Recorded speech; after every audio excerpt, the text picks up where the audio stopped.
a todos, bienvenidos nuevamente. Yo soy Dani Mora y en esta oportunidad vamos a tener el espacio para discutir, debatir y reflexionar acerca de uno de los fundamentos básicos de la psicoterapia gestáltica de campo.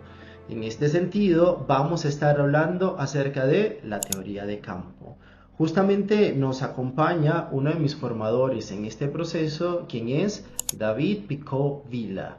Él es psicólogo y terapeuta gestal con consulta privada en Valencia, España. Es miembro supervisor de la Asociación Española de Terapia Gestal, miembro de la Asociación Europea de Terapia Gestal, supervisor de psicoterapia somática del desarrollo, particularmente interesado en los fundamentos teóricos de la terapia Gestalt, en especial la teoría de campo, la teoría del self y la fenomenología. Es músico de formación clásica y trabaja sobre cuestiones de expresión y miedo escénico. Ha colaborado a desarrollar diferentes plataformas informáticas para la difusión de la terapia Gestalt y el apoyo a la investigación de la psicoterapia. Es cofundador y miembro del equipo de gestión de GestaltNet y miembro del equipo docente de Centre Gestalt y Terapiados Formación, donde he tenido justamente la posibilidad de formarme también en este modelo. Así que recibamos a David para que podamos deconstruir y construir en la medida de la posibilidad de cada uno este tema tan importante. Hola David, un gusto tenerte acá en este espacio. Para mí es un honor de verdad y no lo digo por decirlo, lo digo porque es verdad. Me formé contigo en Terapiados y fue un gusto estar allí, que me acompañaras en este proceso que entiendo que no es fácil, ¿no? Así que nada, David, gracias por estar acá. Un placer y muchas gracias. Me siento honrado también que hayas confiado en traerme aquí. Bueno, David, y quiero comenzar con algo puntual y es para vos, ¿qué es la Gestalt de campo? Mm. Claro, la Gestalt de campo, tal y como lo he aprendido yo también, en realidad Mm, la Gestalt empezó siendo de campo. Es mm, decir, el primer libro que habla de terapia Gestalt, que en el título pone terapia Gestalt, empieza, no sé si en el primer capítulo, hablando del campo organismo-entorno. mm, Entonces, para mí la Gestalt, también yo me formé directamente en este tipo de Gestalt. Entonces, he tenido que aprender que hay otros enfoques. Pero mm, la Gestalt de campo, básicamente, de lo que habla es de que no podemos entender a las personas aisladas del entorno en el que están, básicamente. Ahora, por ejemplo, en cognitivo-conductual se habla mucho del modelo biopsicosocial y este tipo de cuestiones, y esto se estaba hablando en la terapia Gestalt de los años 50. Entonces, de ujú, lo que habla la teoría de campo es de que no podemos concebir a las personas individualmente. Cosa que además tiene mucha actualidad porque estamos en una sociedad, por lo menos en mi país, muy individualista, con mensajes mm, continuamente que aíslan al individuo, que quieren concebir a las personas como personas desconectadas de su entorno y que todo depende de la voluntad personal. mm, La terapia de campo, las visiones de campo, de lo que vienen a decir es que esto no es así, que las personas no son concebibles fuera de su entorno. ujú. Esto luego lo hablaremos más hoy, pero tiene muchas repercusiones en la forma de entender qué es lo curativo, qué es la psicopatología, cómo trabajar en terapia, tiene muchísimas repercusiones, pero la idea para mí de fondo viene a ser esta. Ok, listo. Claro, muy como para quedarnos horas, ¿cierto? Porque es Sí, un tema claro. central y complejo al mismo tiempo. Sobre todo, una parte es entenderlo y otra parte mucho más compleja es ponerlo en práctica en el ámbito clínico, porque la práctica siempre la tenemos, estamos siempre en el campo. Claro, Total. claro, claro. Siempre estamos en entornos, siempre Claro. estamos viviendo situaciones Mm, personales, físicas, siempre estamos ahí. mm. Lo que he explicado, claro, tenemos tanta educación en una visión intrapsíquica, Yoísta, ¿no? claro, individualista, el modelo médico, por ejemplo, que la psicología empezó a adoptar a mitad del siglo XX, tiene un modelo en el que ves a la persona como un objeto y el profesional es alguien que está fuera de ahí. Y Mm, lo que hace es intervenir en el hígado, en los pulmones, en este tipo de enfoque, en que conceptualizas a la persona como un ente que tiene autonomía de alguna manera y que no está afectado por el entorno de alguna mm, manera. bien, Es complicado porque hay que deshacer muchas ideas preconcebidas. exactamente. Mm. Muy complejo. David, entonces esa es como la pregunta central. Sin embargo, me gustaría saber un poquito más de ti. ¿Cómo ha sido tu recorrido en la Gestalt hasta ahora? Mi recorrido profesional, mi recorrido personal. Sí, lo que quieras, pero para conocer un poco, porque de alguna manera algo nos atrapa de la Gestalt y para mí eso es algo muy inquietante y que me llama mucho la atención. ¿Qué hizo de ti que de alguna manera tuvieses resonancia con la Gestalt y te quedaras? Mm. A nivel personal hay varias cuestiones. Por un lado, y bueno, yo en el momento en que conocí la Gestalt, yo había hecho carrera de ingeniería, estaba haciendo una tesis doctoral trabajando en la universidad de profesor y haciendo una tesis doctoral en informática, en traducción automática, algoritmos y cosas de ese estilo. Mm, Y empecé a hacer cosas terapéuticas más que nada por necesidad personal, porque no, bueno, porque necesitaba revisar cosas personales, sentimientos, relaciones, este tipo de cuestiones.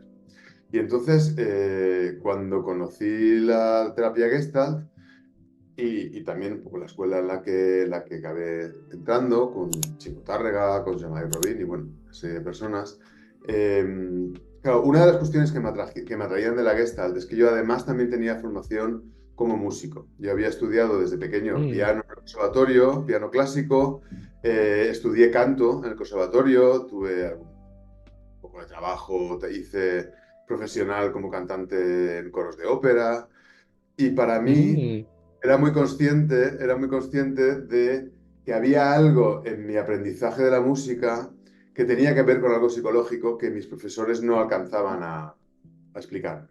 Y yo, por ejemplo, recuerdo el empezar a hacer tai chi y llegar a mi casa, ponerme a tocar el piano y tener una sensación de que me sentía menos robótico, de que sentía más fluir mi cuerpo con la música, muy poco a poco, mm. a decir, madre mía, aquí pasan cosas. Luego también cuando empecé a hacer terapia y a tratar cuestiones personales, etcétera, llegaba, tocaba el piano y también tocaba mejor. Entonces, digamos que la Gestalt, una de las cosas que más me atrajo es el criterio de salud que tiene, porque de salud psicológica, ¿no? Por decir así. Mm, Porque la terapia, otro tipo de terapias, pues, cognitivo-conductual u otras, cognitivo-conductual es la más extendida. El criterio de salud es la ausencia de síntomas. mm, Si estás ansioso, que no estés ansioso. Si estás deprimido, que no estés deprimido. Si estás tal. Pero en la terapia Gestalt, bien seguida el criterio de salud es más bien la creatividad. Es el que tú puedas ajustarte en tu vida con creatividad, con vitalidad, con que tu vida mm, tenga brillo, tenga una serie de cualidades estéticas, por bellas, pero también por sentidas, que cuadraban muy bien con mis preocupaciones artísticas también. Y con las dificultades que encontraba yo como músico también. mm, Entonces, eso me atrajo un montón, de lo primero. Y después, cuando empecé a hacer la formación y empecé a conocer más la teoría de la Gestalt, la teoría del Self, la teoría de campo también, me pareció un paradigma fascinante, porque mm, tenía la sensación de que en vez de explicarnos cómo son las cosas, nos explicaba cómo acercarnos a las cosas para poderlas entender. Luego ya con la fenomenología esto fue a más, ¿no?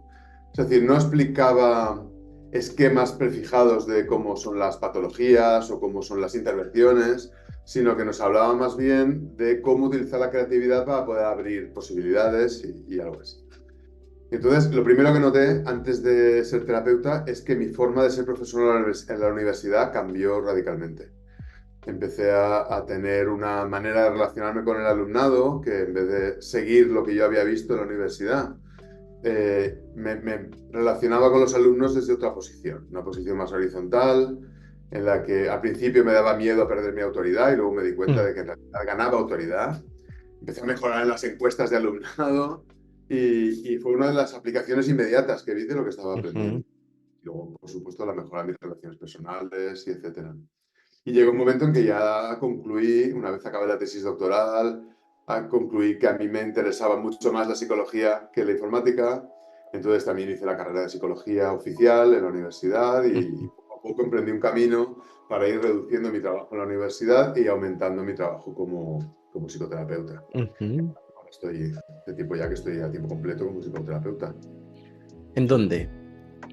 En Terapiados, que es un centro que está en Valencia, que tenemos terapia, hacemos también cosas de formación online, etcétera. Y bueno, te he contado, pero también estoy de formador en un centro de Valencia también que se llama Centre Gestalt, que dirige Chimo Tárrega. Y bueno, que ahí hacemos la formación completa, con un enfoque muy de teoría del self, de teoría de campo.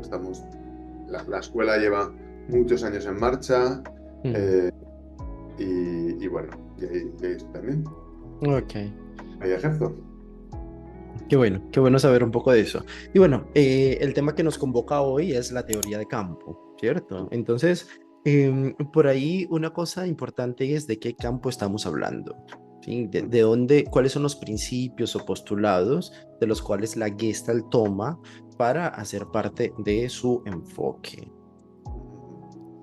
Sí, hay una cuestión terminológica que es muy importante, que tú estás nombrando, que es que la palabra campo es una palabra muy confusa, Mm, problemática. ¿Vale? Hay varias fuentes que hablan de campo en este sentido, relacionadas con la Gestalt, por ejemplo, el PHG, el libro fundador, el Peirce Hefeline Goodman, habla del campo organismo-entorno, habla de un campo muy específico, ¿vale? Pero, por ejemplo, la teoría del campo social de Kurt Lewin, que es la mm, que se refiere muchas veces, habla también del campo social. ok. Hay muchas críticas por poco práctico a utilizar la palabra campo porque confunde, porque ya no sabes si estás hablando de campos magnéticos, de campos extrasensoriales, de campos de mi campo, tu campo, de quién es el campo, es una cosa así. Hay una propuesta bueno, bastantes personas, pero hay un libro que es de George Bollands, que es un terapeuta holandés que ya falleció, o belga, no recuerdo, que habla de utilizar, y Jean-Marie Robin también ha hablado de esto, utilizar la palabra situación Mm, en este campo. De manera que una manera de entender el título de este libro es Terapia Gestalt, terapia de ya. la situación. Como en situación viene del latín, significa lugar. Una situación es un lugar. Y es, digamos, como que de lo que habla es de que la terapia Gestalt tiene en cuenta las situaciones en las que están las personas. Entonces no haces la terapia de la persona, sino de las situaciones en las que está y tú puedes acceder a la situación. Y la situación es algo que incluye muchísimos factores, porque está la persona, lo que trae de atrás, su historia, cómo se está relacionando con quien tiene delante, cómo le afecta a su entorno. Es una visión muchísimo más amplia de las diferentes situaciones en las que la persona está. La palabra campo se presta mucho a interpretaciones o esotéricas o Mm, empezar a saber muy bien si es tu campo, si es mi campo. Bueno, si hablamos de la situación, por ejemplo, tú y yo ahora mismo estamos en una situación que tiene muchos elementos y nadie pensaría si es tu situación o mi situación. Está claro que es una situación que estamos compartiendo. Y al mismo tiempo, lo que tú estás viendo desde tu ubicación no es lo mismo que veo yo. Yo veo una pantalla contigo ahí, tú ves algo distinto. Está claro que nuestras percepciones en la situación mm, diferentes, pero la situación es una situación compartida, que además incluye otros elementos. Por ejemplo, tú y yo sabemos que esto va a ser un vídeo que se va a grabar y que va a haber más personas. Entonces, eso es parte de esta situación también. Si no estuviese grabando ahora mismo el Zoom, la situación cambiaría y estaríamos claro. hablando posiblemente con un tono de voz diferente. De manera que la manera de entender a Dani y a David en este instante pasa por tener en cuenta cuál es la situación que estamos viviendo tú y yo ahora mismo. No hay un Ujú, Dani puro ni un David puro, estamos en esta situación. Y la terapia Gestalt va de eso. Y las ideas del campo podríamos entenderlo como sinónimo de situación. ok. O por ahí. Hmm. Mm. Me viene una duda que no sé cómo formulártela ahora, David, y es que obviamente va todo dirigido a la situación. Y otras corrientes o enfoques terapéuticos dirán lo mismo. Dirán, sí, claro, siempre se ve la situación, el contexto, la época y demás. Ujú, Pero aun cuando lo vean, ujú, desconocen el campo.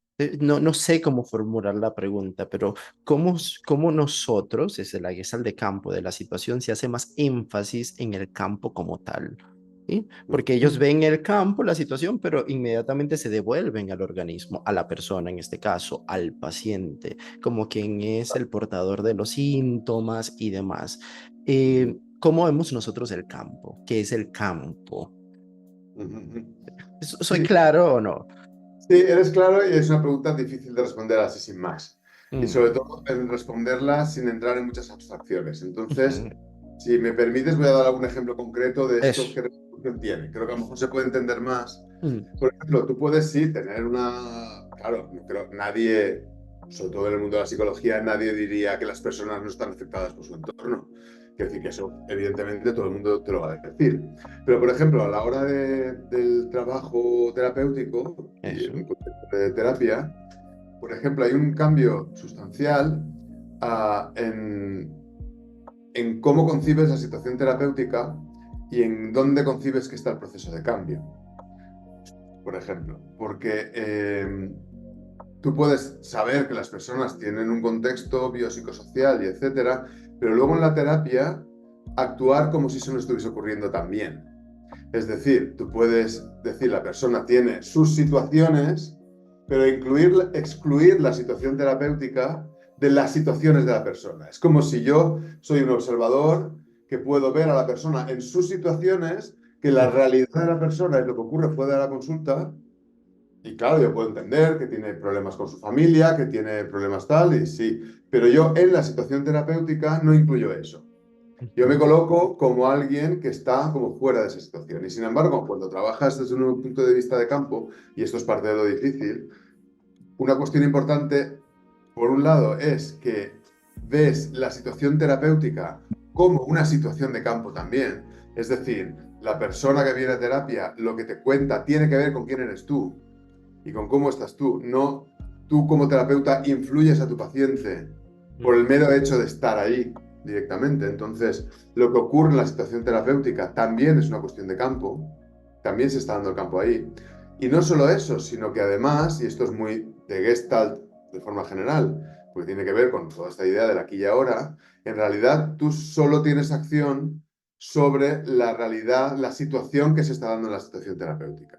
Como que de ujú. alguna manera tú en lo que puedes participar como terapeuta es en el momento en el que tú estás compartiendo la situación con tu paciente, intervienes sobre eso.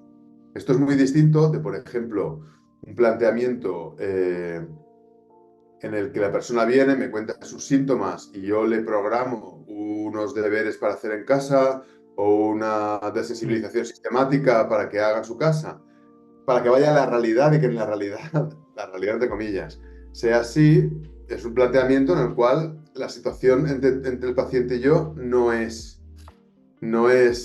está considerada como una especie de distinta. No es Además la que real. lo hace solo en su casa.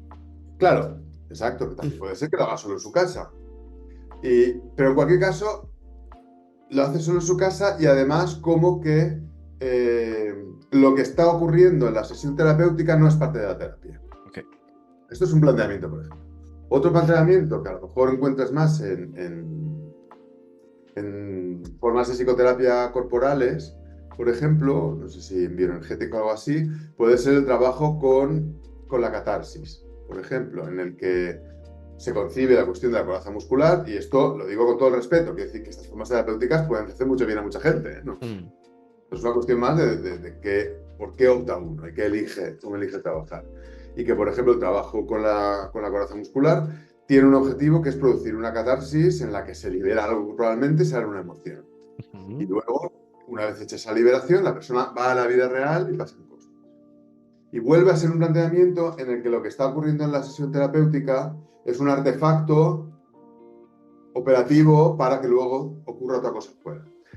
Si tenemos una visión de campo, situacional, relacional, lo Mm, que está ocurriendo en la sesión de terapia es vida real también.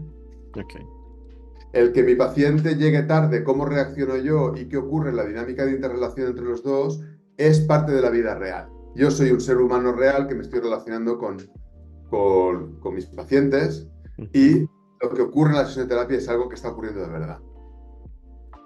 Es un planteamiento que es muy distinto. ujú, Entonces, por ejemplo, la manera de utilizar mis reacciones en ciertas formas de terapia, yo recuerdo estudiantes de psicología muy preocupados por cómo hacer que por no afectarse emocionalmente por los pacientes, porque en su constructo de más cognitivo-conductual tienen que excluir lo que están sintiendo ellos, porque tienen que ser un profesional neutro, entonces no pueden ujú. estar. Claro, pues desde una visión de campo, Objetivo. sí, lo que llaman objetivo, Ajá. efectivamente. Desde una visión de campo eso directamente no puede pasar, porque consideras que yo como terapeuta también estoy siendo afectado por mi paciente, también afecto a mi paciente me afecta a mí, y sobre lo que podemos trabajar es sobre lo que está pasando aquí. Que esto no quiere decir, que a veces se entiende así, que solo puedas hablar con tu paciente de lo que pasa entre los dos. ¿Vale? No, no es eso, no es eso. Pero, por ejemplo, si un paciente, una persona, una paciente te hace un relato sobre algo que le ha ocurrido o te cuenta un sueño, el Ujú, planteamiento de campo incluye el hecho de que si ha elegido contarme esto de esta cierta forma, con este tono de voz, etcétera, etcétera, es por algo que está ocurriendo también en la relación terapéutica. ujú. Por ejemplo, el cómo se está sintiendo apoyada o no se está sintiendo apoyada, o qué necesita que yo pueda conocer de la persona o qué no necesita conocer, etcétera, etcétera. Ujú. Es una forma de trabajo distinta. Creo que lo hablaba en otro video con alguien que planteaba el tema de la fenomenología, David, y a veces también se confunde con este tema de ser genuino y de empezar a expresar todo lo que me pasa en la situación terapéutica. ¿Es Ujú. así? No, No. no. ¿Sabes? Un tema que me gustó muchísimo eh, en la formación fue el tema de las olas, Ujú, de la ujú. primera oleada, la segunda oleada y demás, ¿no? Pero entonces, no se puede convertir en una especie de autorreferencia todo el tiempo, aunque ya que estoy saliéndome del campo cuando hablo de auto, pero sí, ¿qué hacemos? ¿Cómo se pone el terapeuta allí? Sí, claro, esto es parte de la complejidad de trabajar de esta manera. Ujú, Sí, hay una cuestión fundamental que es el estar atento a cómo te estás sintiendo tú en terapia. Es decir, cómo ujú, estás sintiendo. Y esto incluye, ¿no? Claro, el ser genuino parece que sea. Estás diciendo, es lo que has dicho tú, estás diciendo lo primero que te pase por la cabeza, hacer cosas extravagantes, estar. No, ser genuino a veces es, por ejemplo, notar que con un paciente en un momento dado te dan ganas de darle consejos o que con una persona estás poniéndote muy racional y estás teniendo una actuación racional. ujú, Parte de la genuinidad consiste en notar que te está ocurriendo eso. Que hay pacientes con los que no y hay pacientes con los que sí. O que una persona, por ejemplo, se ponga a ayudar ante ti por una situación y que tengas la sensación de que no te conmueves, por ejemplo. Entonces, claro, esto significa que para ser un terapeuta de campo genuino le tengo que decir a la persona, no me estoy conmoviendo. No, no, no, no, para nada. Claro, esto significa que si yo noto que me estoy poniendo racional con un paciente, ¿estoy siendo mal terapeuta? No, tampoco es eso. La cuestión está en que si se está produciendo este efecto y yo me estoy poniendo así, esto tiene una razón de ser. Es una formación del campo. Está ocurriendo entre los dos. Esto ujú, me pasa con unos pacientes y con otros no. O por ejemplo, me empiezo a tener la sensación de que empieza a entrarme sueño en terapia. mm, Es comí mucho hoy, no, a lo mejor también tiene que ver con una formación, con algo que está ocurriendo en el ujú. encuentro y que se me está produciendo a mí también. Entonces, claro, el tipo de intervenciones no son necesariamente soltar lo que te pasa por la cabeza. Más bien es tomar eso como una información que te pueda ayudar a ver qué tipo de dinámicas se pueden estar dando que tienen ese efecto en ti, pero hablan también de tu paciente, hablan de la situación que estáis viviendo ahora. Ujú. David, ¿y cómo hago para ponerlo en el campo sin que sea juzgador o generador de vergüenza en el otro? Porque en definitiva a veces el paciente dice, oh, estoy generando esto en mi terapeuta, ¿no? Entonces, ¿cómo aprovecho eso en la situación terapéutica? Claro, ahí una puntualización es que utilizamos la expresión de lo poner en el campo, yo la matizaría, porque en el campo está ya. Ok. Es decir, incluso las cosas que yo pienso o siento y no digo están en el campo, están en la situación, porque Ujú. para ello tengo que hacer una retroflexión. Para no decir a un Mm, paciente lo que estoy pensando, tengo que estar retroflectando. Y que yo retroflecte, de alguna manera va a afectar a mi paciente, porque a lo mejor lo nota porque yo me pongo un poco corporalmente levemente más tenso, o me nota que ujú. hago así y retiro la mirada porque estoy valorando si decir esto, pero decido que no lo digo. Es decir, que está en la situación, Ok. incluso si yo estoy decidiendo no decir algo verbalmente. Entonces, respecto a cómo utiliza la información que tengo, eh, tú has nombrado esta idea de la primera ola, de la segunda ola, esto sobre todo se lo he escuchado a Gianni Franceschetti, Jan Rubal, Michele Ayecele, que es una imagen que han utilizado. Otra imagen que para mí está hasta ahí, que me resulta útil, es podemos pensar, y si pensamos en términos de campo, como campo magnético, por ejemplo, que hay una serie de fuerzas que están moviéndonos. Hay Ujú. fuerzas que nos atraen, hay fuerzas que nos repelen, ¿vale? Y podemos entender como que, digamos, cuando estás con la persona, estamos ambos en un movimiento. Y es un movimiento en el que la imagen que me viene a mí es como si fuera una especie de río. Como si yo fuera una pequeña hoja que cae de un árbol, cae sobre el río y va flotando y el río me va llevando. Y muchas veces el río me lleva y yo me veo haciendo tipo de intervenciones Ujú. y hasta que no tomo conciencia de qué está ocurriendo, no puedo hacer intervenciones distintas. Hasta que no me dejo sentir lo que está ocurriendo, no tengo la capacidad, no tengo la conciencia, yo como terapeuta, de hacer algo que vaya en una dirección diferente. Ok. Por ejemplo, una cosa que pasa, y que está además muy estudiada y bastante documentada, es en los campos de tipo depresivo, en las experiencias depresivas, en que una de las cosas que ocurre es que los terapeutas empezamos deseando sacar a la persona de la depresión y muy a menudo, no siempre, pero muy a menudo, lo que ocurre es que la persona no sale de la depresión, con lo cual empiezas a sentir progresivamente más frustración, más rabia y Mm, eventualmente puede llegar un momento en que te deprimas tú también. O empiezas a pensar en que voy a derivar a este paciente porque yo no soy suficientemente bueno como terapeuta, porque no estoy consiguiendo nada, etcétera, etcétera. Y esto es una dinámica, esto es más largo de contar, pero es una dinámica que se puede dar. Ahí, una de las cosas que ocurren es que estás siendo llevado por el río de las fuerzas que se están dando en esa situación. Entonces, una de las cuestiones importantes no es intervenir inmediatamente y decirle a la ujú. persona, me estás frustrando. Eso no tendría utilidad, sino que haya una primera fase, por decir así, en la que sientes qué está ocurriendo, con una visión en que, por supuesto, observas a tu paciente, pero también estás observando los efectos que se está teniendo en ti, Mm, como tú estás produciendo efectos en tu paciente, un poco ujú. llevado por se podría decir, por el río o por la ola, como queramos decir, en la que sientes los efectos que ocurren. Esto, todos los terapeutas tenemos experiencia de esto, seamos como seamos. Quiero decir, si alguien te escribe o te llama por teléfono por primera vez para pedir cita, ya hay movimientos que notas. Mm, Ya, ya se notan. Cuando una persona llama al timbre de abajo o el timbre de la consulta, o llama a la puerta, por la forma en la que toca, ya empiezas a sentir los mm, movimientos del campo. Los ujú. movimientos del campo tampoco. Los, las ondas que se están dando en esta situación. Ok. Entonces, digamos que, claro, la gracia de retener esto y de darle tiempo es que tú puedas hacer intervenciones que introduzcan novedad, que no sean hacer más de lo mismo. Que la Ujú. experiencia que tiene tu paciente contigo no sea la misma que tiene en su vida. En Ujú. la que si, por ejemplo, en su vida es criticado, de alguna manera acabe siendo criticado por ti también. O si en su vida está deprimido, lo que dice todo el mundo es que tiene que arreglarse, salir e irse de fiesta, tú no acabes de una manera velada diciéndole que lo que tiene que hacer es esforzarse más. Ujú. Eso es lo mismo que le ocurre en su vida. La idea es que Totalmente. puedas proporcionar una experiencia distinta. ¿Estoy respondiendo a tu pregunta? Sí, sí, claro, totalmente. Y esto me hace preguntarte justamente por los principios de la Ujú. teoría de campo. ¿Hay algunos principios?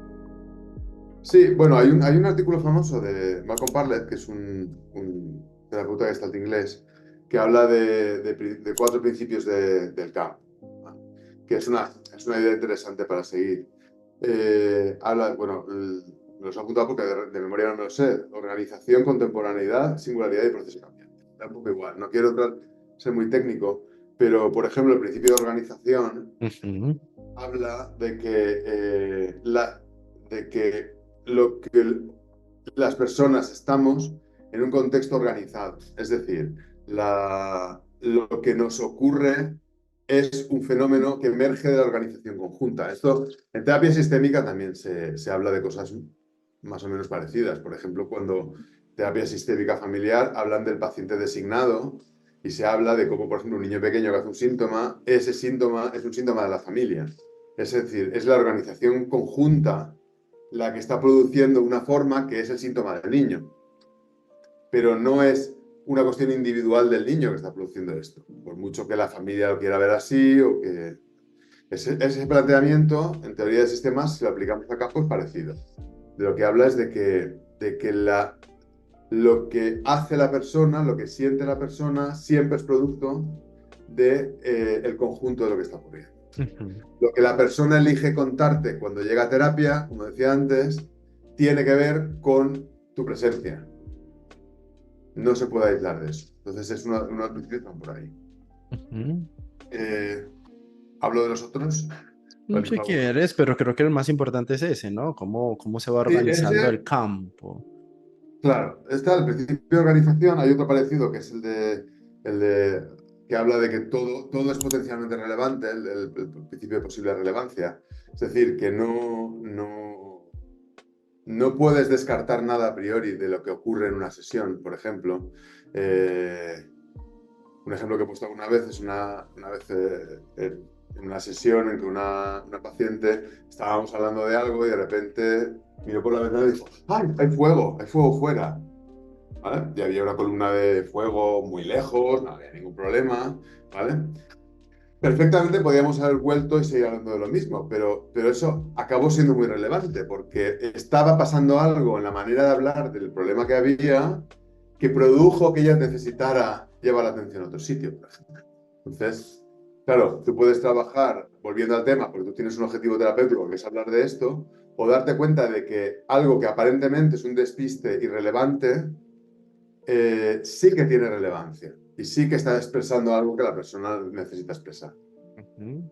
Luego otro proceso también, otro principio importante es el de contemporaneidad, que de lo que habla es de que la situación está en el aquí y ahora, la experiencia es en el aquí y ahora, y entonces el trabajo que podemos hacer es en el aquí y ahora de lo que está ocurriendo. Que esto incluye el aquí y ahora de que un paciente te cuente un sueño o el aquí y ahora de que una persona te cuente algo que ocurre en otro momento. No es Total. que tengas que estar hablando de lo que ocurre exactamente aquí y ahora, pero la visión tuya como terapeuta sí que tiene que ver con qué sentido está teniendo que esta persona me cuente esto ahora, de esta forma, etcétera, etcétera. Está por ahí. Ok, listo. Por ahí hay otro término que para mí es muy importante y es el entre, ¿no? Se habla como que del entre, ¿qué es el entre, David? Sí, no sé si habría que decir el entre o el en medio. Porque en inglés es the between. Es hablan, yo imagino que se empezó a nombrar en inglés, the between. Y el entre justamente es otra forma de nombrar. Como ves, hay muchas formas, como son conceptos tan de otro paradigma, como que todo el mundo va buscando formas de nombrarlo. Las olas, el río, la situación, el campo, el entre, todo, la frontera contacto. ¿Vale? La frontera contacto es la manera en que lo nombra el PHG, ¿vale? Pero que es un concepto también bastante difícil de pillar. El entre, cuando hablamos del entre, de lo que viene a hablar es de que los fenómenos que se dan, y sobre todo en psicoterapia, nos interesan las cuestiones psicopatológicas, el sufrimiento, Ujú. eh, las cuestiones emocionales, y etcétera, ese tipo de formaciones, ¿vale? Este tipo de cosas, digamos que emergen entre la persona y el entorno. Es decir, no son, por ejemplo, una emoción, de lo que se habla es de que una emoción no es una cosa que la persona tiene dentro, Ujú. sino que la emoción surge entre ambos. Yo puedo estar hablando ahora de una manera que te está produciendo unas ciertas emociones, una cierta manera de estar ante mí, etcétera, y esto no es que son emociones que tienes dentro tú, sino que se podía uno ver así también, ¿eh? Pero Mm, lo que viene a decir es que esto se produce en el encuentro. Entonces, claro, por ejemplo, concebir la psicopatología desde aquí eh, significa, volviendo al ejemplo de la depresión, significa que, por ejemplo, la experiencia depresiva es una experiencia que se da en el encuentro con el otro y que, por ejemplo, en el encuentro entre el terapeuta y el paciente se va a actualizar y se va a dar una depresión que está en medio. Hay gente que también está hablando ahora de atmósferas, de una atmósfera depresiva, una atmósfera narcisista, una atmósfera de un tipo de otro. Se da, por ejemplo, yo me he descubierto muchas veces por la mañana cuando me voy a vestir, no eligiendo, cogiendo las cosas de una forma descuidada, y de repente hay un día en que me descubro 10 minutos pensando qué camisa me pongo. ¿Vale? Y hay veces que eso me doy cuenta después que tiene que ver con que tengo una persona en terapia que de cierto sentido hay algo de la apariencia física, de avergonzarse por la apariencia física, es que sin que yo ujú. me dé cuenta, ha operado en mí. Y yo me he puesto una camisa más bonita, me he peinado mejor y he llegado para que por mí que no quede. Yo no quiero pasar la vergüenza de que me diga que voy mal vestido. ¿Vale? Entonces, claro, ese fenómeno es del paciente, es la persona la que tiene un problema de vergüenza o de narcisismo o de lo que sea. ¿Soy yo? Mm, Se da entre, es decir, es algo que entramos en una dinámica en que se puede alimentar mutuamente. claro. Y esto, por supuesto, nos da la posibilidad de debatir algo importante en psicología y es la personalidad, ¿no? Ujú. ¿Y cómo lo conectamos? Sí. La personalidad es algo propio y estructural de la persona, ¿o no? Ujú. Bueno, la visión desde la teoría del self es que Ujú, la personalidad es una formación. Es decir, la función personalidad, se habla de función personalidad para darle esta connotación de que no es una cosa, no es una cosa, no es... Hay un problema que tiene toda la psicología, que es la tendencia a cosificar los conceptos. ujú, Si tú, por ejemplo, dices que alguien tiene una depresión, la depresión ya es una cosa que la persona tiene dentro. Y eso lleva a pensar que si tiene una depresión, yo lo que tengo que hacer es quitársela. claro. Entonces, por ejemplo, le voy a dar un antidepresivo, ¿no? Entonces, tendemos a convertir en nombres, en sustantivos, Mm, los procesos. Entonces, se habla de función personalidad para entender que, digamos, en la manera de movernos por el mundo, una de las funciones que tenemos, de los funcionamientos que tenemos, es el de la personalidad. Que en la teoría del self, sobre todo con lo que tiene que ver es con la memoria, con el que uno registra las experiencias que tiene y va conformando la experiencia futura en función de las experiencias que ha tenido. Entonces, la personalidad se ve más bien así. Por ejemplo, una cosa que dice el PHG es que en terapia Gestalt no se considera algo sano una personalidad fuerte. Hay una forma popular de hablar de personalidad fuerte, que es alguien que tenga las ideas muy claras, que sea muy estable, siempre sea igual. Este tipo de visión, justamente en terapia Gestalt, por lo menos en el PHG, se ve como que no, que una persona que siempre tenga todo muy claro y que siempre sea igual es una persona muy rígida, que realmente la personalidad mejor es la personalidad flexible, que es capaz de ujú. adaptarse, que es capaz de aprender, que es capaz de transformarse, etcétera, etcétera. Entonces, claro, no hay una visión de la personalidad como un constructo estático. Yo, por ejemplo, en la formación que yo hice, eh, yo conozco teorías de la personalidad, porque las estudié en la carrera, conozco Claro. el programa, quiero decir, sí, lo conozco. Pero, por ejemplo, en la formación que hice yo y en las formaciones que hacemos nosotros, no entramos en teorías específicas de la personalidad, como que hay esta personalidad, este tipo y este tipo, Mm, ¿vale? Más bien una idea de que la personalidad es algo que está continuamente cambiando, mm, porque incluye todo, parte de mi función personalidad consiste en saber que esto es un vaso. Es parte de la información que yo tengo archivada en mi disco duro, por decir así. Entonces, mm, y saber quién eres tú. Pero mi función personalidad, que incluye mi experiencia de Dani, hoy se está actualizando. Entonces, hoy ujú. cuando acabamos esta sesión, la parte de mí que registra quién es Dani, quién soy yo con Dani, quién es Dani conmigo, se va a cambiar. Ujú. Entonces mi personalidad en este sentido está cambiando continuamente. Claro, creo que lo más complejo de entender de este modelo es que el síntoma son emergente del campo. O sea, yo creo que no negamos que finalmente hay un sufrimiento en el entre y que el organismo es el portador, ¿sí? Ujú, Sí, ujú. eso no lo negamos, pero que es producto del campo, ¿cierto? ¿Cómo es que un síntoma es emergente del campo, David? Que ya lo has dicho de otras formas, pero te hago la Sí, pregunta directa. a lo mejor una manera de verlo, puedo dar una imagen física y una manera un poco simplificada, pero quizá aclaradora. Una imagen física es, por ejemplo, pensar en un... A mí una imagen que me gusta mucho para estas cosas es la de un remolino que se forma en el agua.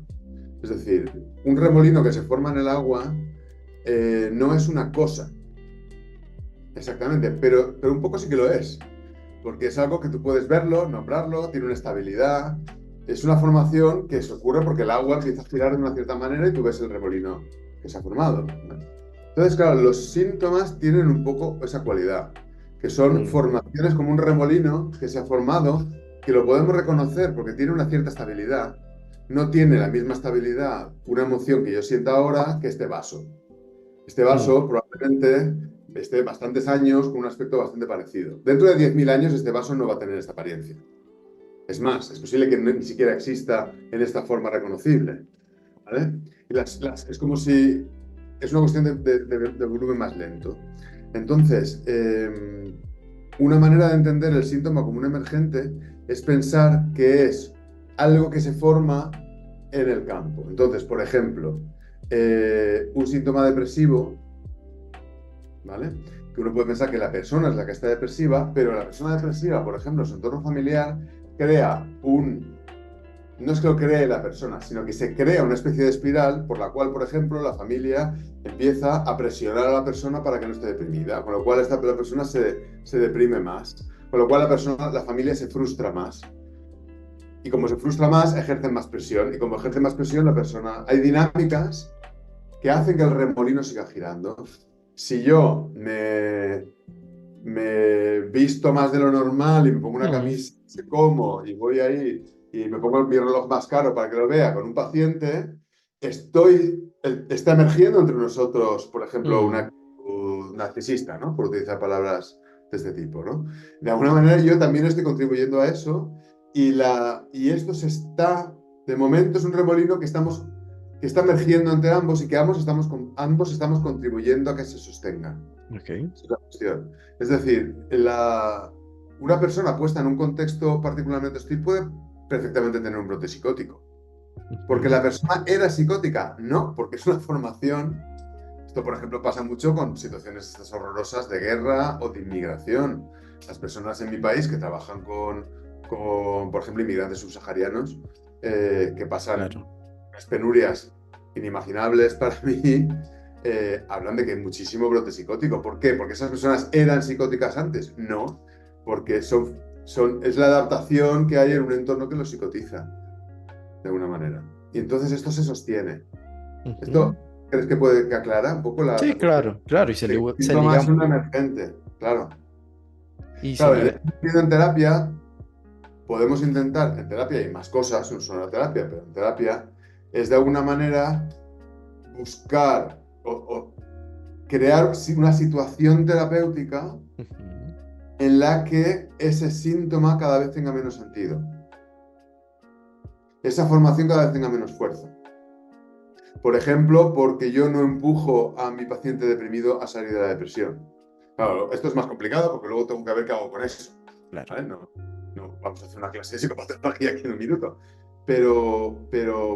Claro, por ejemplo, si yo puedo de alguna manera sostener el que yo no sea una persona más que le está diciendo a mi paciente que no se esfuerza lo suficiente, que lo que tiene que hacer es esforzarse más y salir de la depresión por sí mismo, yo podré crear un entorno distinto. Y entonces, en la situación terapéutica, la persona podrá experimentar otros giros y otras cosas. Y esto es lo que potencialmente se pueda exportar también a su vida fuera de la consulta.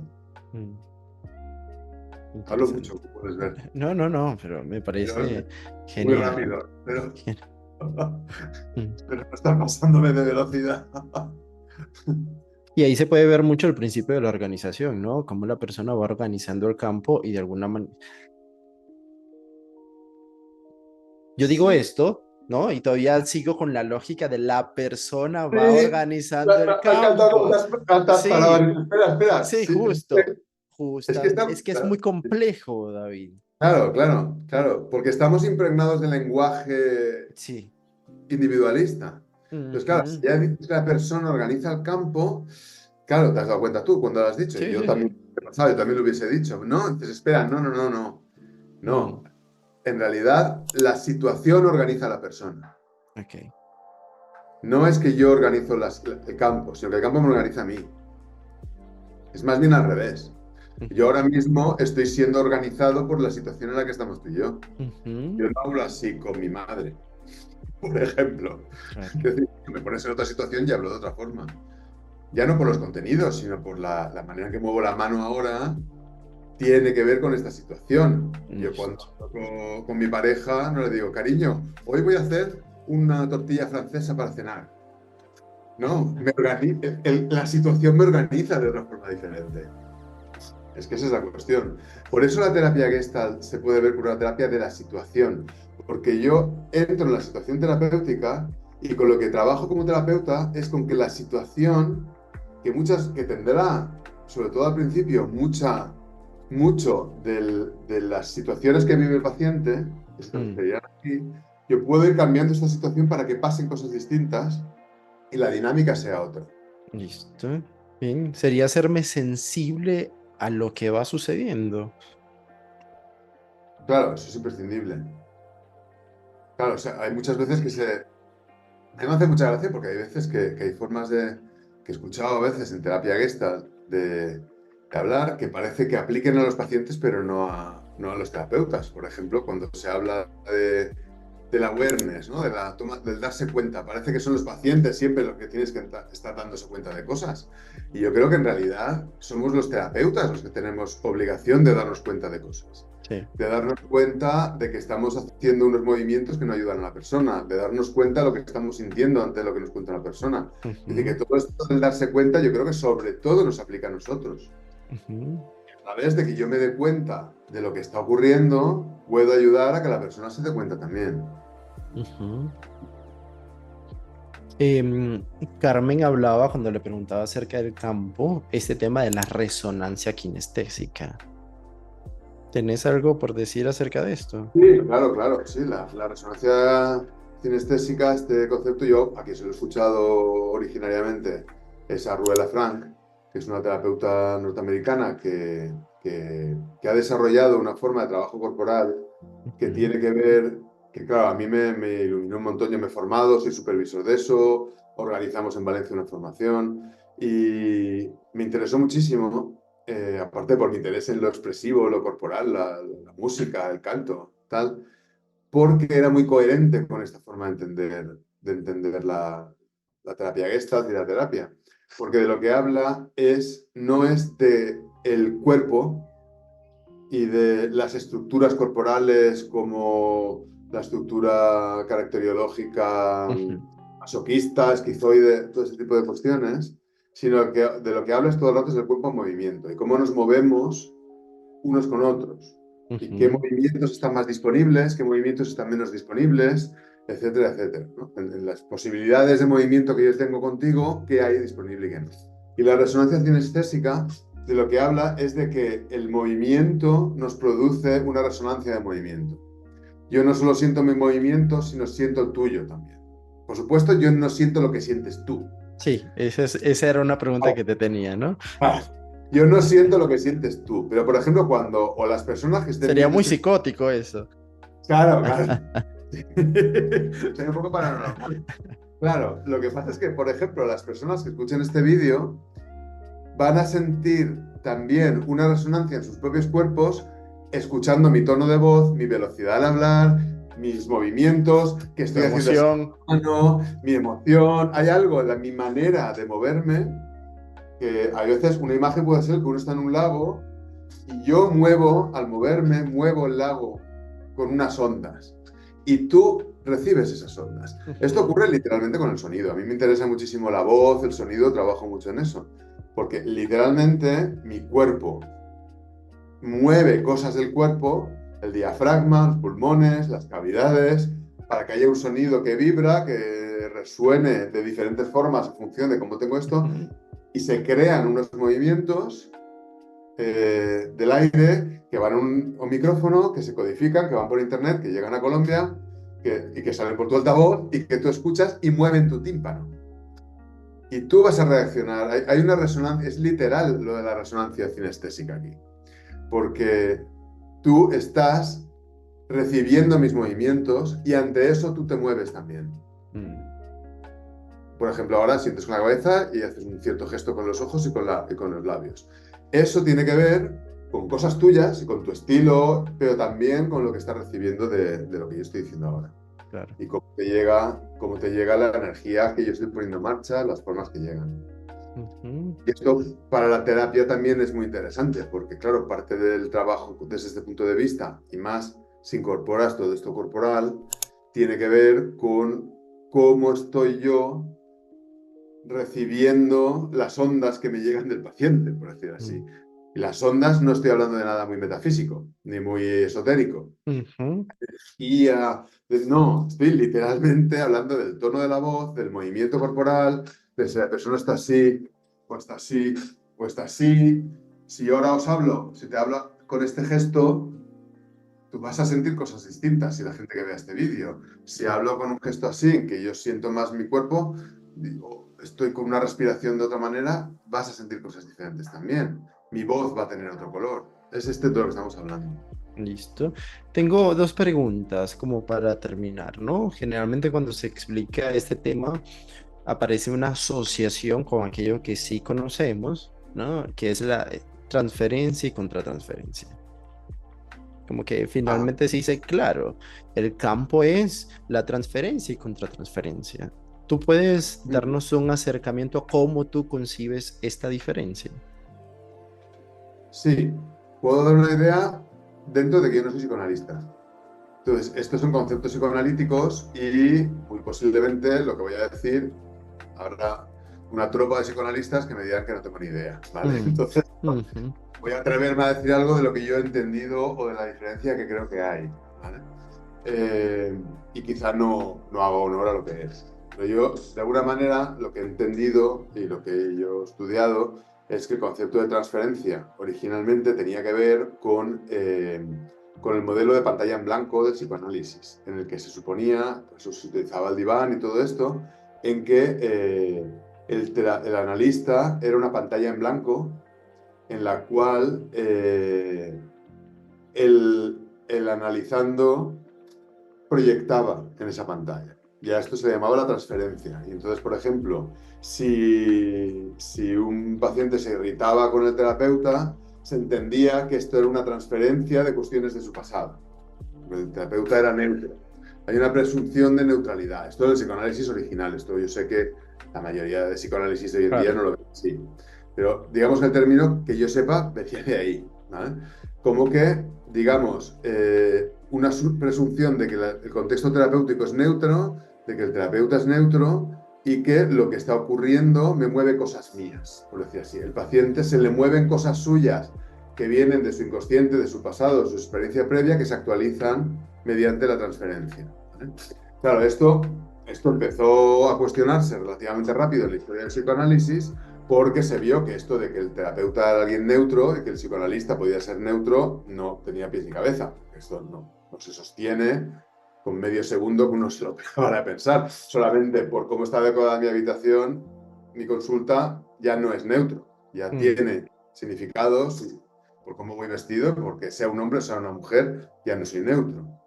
Total, que entiendo que salió se emergió la idea de contratransferencia, como el mismo proceso pero al revés. Y de qué manera a los psicoanalistas o los terapeutas se les mueven cosas suyas, de alguna manera. Es decir, hay algo que tiene que ver con un proceso contratransferencial, que tiene que ver con que el paciente me hace que se pongan en marcha cosas mías. Y eso es muy amenazante, porque eso es lo que hay que apartar del proceso Claro, terapéutico. Yo tengo que sacarlo.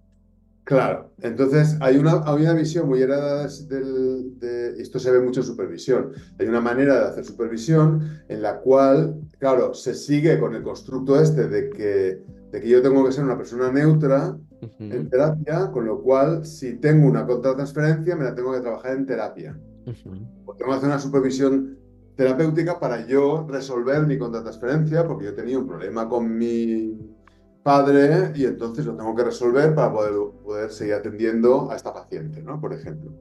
Claro, esto se escucha mucho en supervisión a veces y en gestáltica también. Si esto es mío o es del paciente, pero hay una pretensión de que o es de uno o es del otro, ¿vale? Entonces, claro, ¿qué diferencia hay? La visión situacional de lo que habla, por supuesto, yo tengo mi historia. Y por supuesto, mi paciente tiene su historia. Aquí la cuestión está en que, y por supuesto, es importantísimo que yo haga mi terapia personal también. Como terapeuta, tengo que estar lo más afinado posible. Eso no se pone en discusión. Yo no escucho a nadie que discuta eso en este ámbito.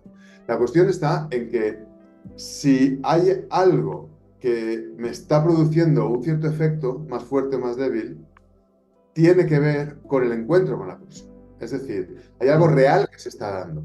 ujú, Si por ejemplo, la persona devalúa la terapia y esto me enfada, ¿vale? Y me irrita y me asusta, claro, yo puedo entender como que esto es algo mío, entonces es una contratransferencia, porque a mí en mi pasado sé lo que es sentirme irritado y asustado y lo tengo que trabajar, pero claro, en una visión de campo, esto es una formación del entre, esto es una cosa que está ocurriendo aquí claro. y entonces me plantearía, ¿para qué necesita mi paciente, por ejemplo, desacreditar la terapia?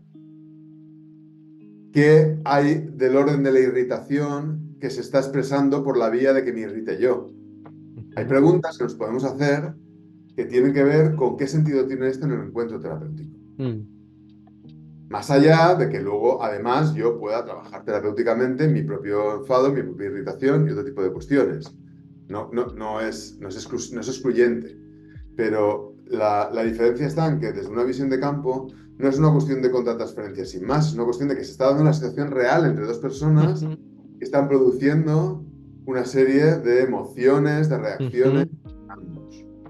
Entonces, claro, el planteamiento de una supervisión de campo no es tanto qué es tuyo y qué es del paciente, como qué sentido tiene que tú te estés sintiendo así con esta Ujú. persona. Y sobre todo eso que hemos escuchado mucho, que es la co-construcción, ¿no? Claro, exacto, exacto. ¿De Listo. qué manera esto está siendo una construcción conjunta? Ujú.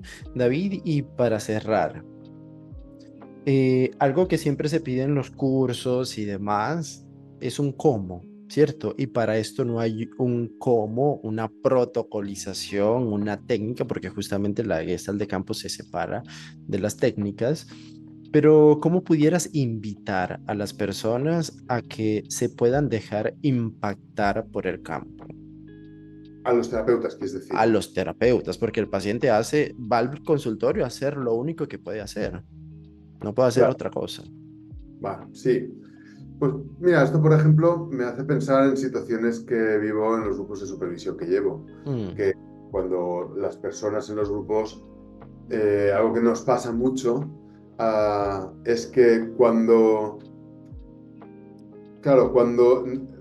nos ocurre en terapia, tenemos sensaciones desagradables y sobre todo sensaciones que no sabemos explicarnos, tendemos a buscar, sobre todo si uno tiene un paradigma en la cabeza más individualista, más intrapsíquico, la tendencia es a buscar la explicación en que yo lo estoy haciendo mal, en que yo no me he formado suficiente, yo no sé lo suficiente, que por supuesto hay veces que no nos hemos formado lo suficiente, ¿eh? Pero hay como una tendencia a ir a buscar la explicación de lo que no entiendo que está ocurriendo en la sesión ujú, en mi propia torpeza, por ejemplo, ¿vale? O en sentir que, por ejemplo, si tengo un paciente que me produce sentimientos negativos, negativos en el sentido de desagradables hacia la persona, me puedo empezar a sentir culpable porque yo, como terapeuta, quiero ser una fuente de amor mm, incondicional. profesional. Entonces, soy lo peor. Y esto mejor que no lo sepa nadie, porque yo, o sea, ese tipo de cuestiones. Entonces, a mí una cosa que me resulta muy útil y un alivio de un paradigma de campo es que de alguna manera no es que me quite mi responsabilidad como terapeuta, ¿vale? Ni al paciente, pero sí me da otros usos que dar a lo que estoy sintiendo. Que es que en vez de considerar que lo que está ocurriendo solamente es explicable por mi torpeza o porque hay sentimientos que yo no debería tener, es decir, no, esto está surgiendo aquí por algo, es un emergente que no es solo una cosa mía, es Ujú, algo que está, que aunque yo no lo entienda todavía, ujú, está dándose en esta relación y mi trabajo consiste en ayudar a darle forma y a darle un sentido y a darle a que siga el ciclo de la experiencia, que se nombra a ujú, veces.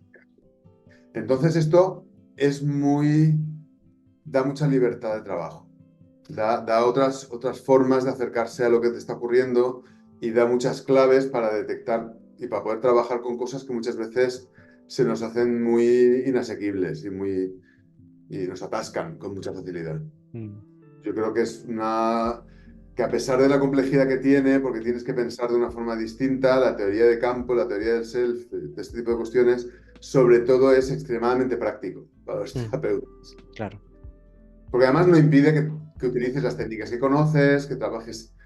Sí, la técnica en sí misma no es la cuestión es el enfoque y la manera en que lo estás contemplando y lo estás entendiendo. Ujú, Entonces, para mí da una mirada como mucho más amplia que te permite más movimiento. ujú. Y a lo mejor la venta del producto iría por aquí. Bueno, David, de verdad que muchísimas gracias por compartir con Muchas nosotros gracias. todo esto, que es muy importante, y creo que responder a todo esto va generando más bien más preguntas, y esa es la idea, que se generen más preguntas y por allí más necesidad de una vivencia distinta, de una forma de estar distinto en ese acompañamiento con el otro. Pues muchísimas gracias a ti por tu interés, por tus preguntas, por tus conocimientos también, que has puesto aquí, ¿no? Y por este rato de compartir sobre todo esto, que nos apasiona a los dos. Y ya, Claro que sí. Bueno. gracias. Grato compartir contigo, nos seguimos encontrando, estoy seguro que sí, y un gran abrazo desde Colombia. Igualmente. Gracias. Chao. Chao.